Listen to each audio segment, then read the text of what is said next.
And if you don't, that's fine. There's so many different artists out there for you to choose from. Absolutely. Look, we don't have a ton of time, so let's grab some more fan questions, okay? Tori wants to know, what was it like working with Demi Lovato? I actually met Demi when I did the X Factor USA. I went and performed on it. Yes. And, she invited me into her dressing room. We had a lovely conversation. Nice. She's just the nicest girl. She is. She really is. And she's so down to earth. And, you know, it's not very often that you feel that you can speak to... Freely. Yeah, to other artists. It's very difficult because sometimes there can be a wall. And egos. With Demi, there's no wall, there's no ego. Love that. It's just she's straight talking. Yeah. Kind of like me in a way. You know, she Yes. says what she wants to say Yeah. and she's very strong. She's a very strong girl.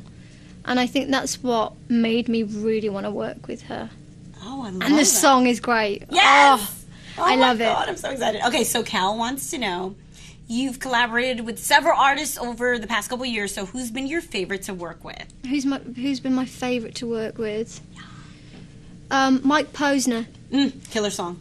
I really, really like him. Killer song. He was just really nice, and I was so nervous about meeting him, and I was really nervous about working with him. And then as soon as I walked in, he just made it all easy. Isn't that He was funny? just 'Cause really you're so friendly cute. and just... I can't even picture you nervous. I really Oh, can't. I get so nervous. Really? Oh, yeah. Is there any situation you went before you go on stage that you're like, I am not going to be able to do this? When we did Madison Square Garden, just before I went out, Yeah. I turned my back to the stage, and I was saw the crowd? looking up, and I was thinking, please God, please get me through this one, because I just felt like I was going to go on stage and just go and look up and be like, there's so many people and I'm here. It's true. If you get to perform there, you've made it. Like, you I know don't you know. made it. Of course. No, it was one song, and you know, I was very grateful for being there. But I know I ain't made it. I know I haven't made it yet. I love her for that. Okay, so Lucre wants to know, do you know any words in Spanish? I can't say I do. No, I'm so rubbish with different languages. Oh, no worries. I can barely do my own. Okay, so I'm going to teach you. Hola, mi nombre es. Hi, my name is. Hola. Hola. Mi nombre es. Mi nombre es. Cher Lloyd. Cher Lloyd. ¿Cómo están? Come what? ¿Cómo están? Come West Ham. How are Sounds you? like That's something it. like West Ham. Come on, West Ham. No, no, Spurs. ¿Cómo están? It's just, Spurs. you know, you're going to be performing everywhere. You're going to have to pick something up. And Yeah. just don't worry about it. Just I'll try. You will. Yeah, I always have a good try at it. All right, Erin wants to know, do you miss your blue hair? Yeah, I did see you with your blue Oh, hair. can I just say, Tell me the story. the thing with the blue hair, although it was cool for a second, It was. it was an absolute nightmare with my bedding. You would wake up with blue pillows. Yeah, my towels. Okay. Your showers? Yeah, everywhere. I'd literally be blue. Just so like- it just wasn't blue. dye? What kind of... Yeah, it was dye. And then it would come out? Yeah, because it would fade. So it'd just all be constantly coming out. That is And like if I got it wet at all, like if it was raining, I'd have blue come down my face, and it's not attractive. And I feel like people were staring at me more so than how they normally do. You're like Like the older generation. the older generation. I think they were like that. Stop it. Yeah, a You're a bit. bad influence. Yeah. Do you have any fashion advice for our viewers? Fashion advice. Mm-hmm. Do you mean tips and tricks or? Or, you know, what if they want to dye their hair pink? Should they do it? Or what if their mom won't let them? I think from my experiences growing up, I feel that when your mother says don't do something, Yeah. it is definitely for a good reason. Yes. And just a little tip for you. If you agree with your mother always and do as she says, she'll be a lot more lenient in the long run. Did you always listen to your mom? Yes, I did.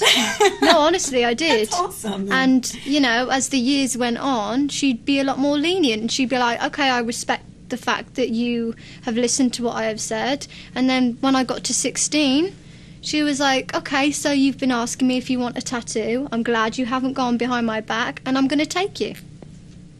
That is advice, and take it, people. You see? Play the yes game, and she'll let you do whatever you want. But you still have to do what she says. You don't just say yes, okay, and then not do it. You have to do it. Follow through. So, you've got a modeling career as well. Well, kind of. Kind of? Well, now you're a pop star. You're doing both, actually. Yeah, I mean, it's a lot of fun. I wish I was taller.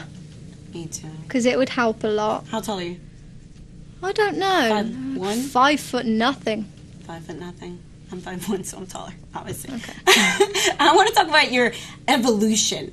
Because watching your videos from then to now, it's like you were Barbie pop star, and then now you're fabulous and refined. I don't know. I feel like your style's more chic. Yeah, I mean, I went through a stage of wearing trainers, which are sneakers. Yes. And really baggy trousers. And these little crop tops, and I did think I was a little gangster. I honestly believed that I was a little G, and I was like, and then, yeah, as I got a little bit older, I thought, you know what, this isn't for me, and I just want to be a bit more sophisticated, a bit more grown up.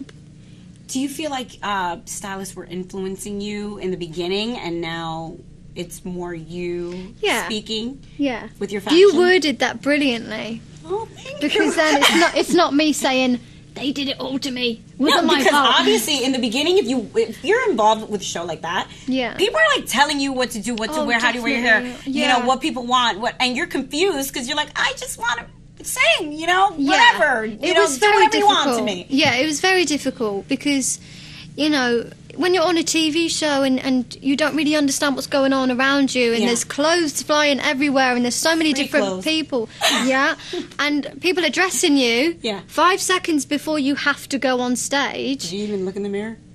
Half the time, no.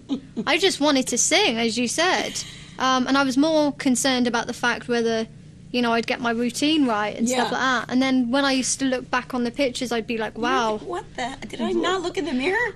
It kills me to see old pictures of myself. Because I'm like, that is a completely different girl. That's so funny. Okay, we have last questions from the fans. Okay, Deja wants to know, what's the best gift you've ever gotten from fans? The best gift I've ever gotten from fans? I'd say the books that they put together for me. Oh, that's sweet. Is it with pictures? Yeah, full of pictures. I love pictures. I've just got a thing with collecting photographs and stuff memories. like that. I feel like you do, because we asked you earlier if your house was burning down, what would you take? You said a photo album. Yeah. Totally. Thank you so much, Cher, for sharing your life with me and them, your brats. Before you go, I want you to sign the couch. Yes. And thank you so much for answering everybody's questions. It was such a pleasure to have you, and I hope you enjoy New York. And I love your album, and I cannot wait to hear your new one, too. Thank you. Thank you so much. Thank and you. say bye to your brats. Bye. All right.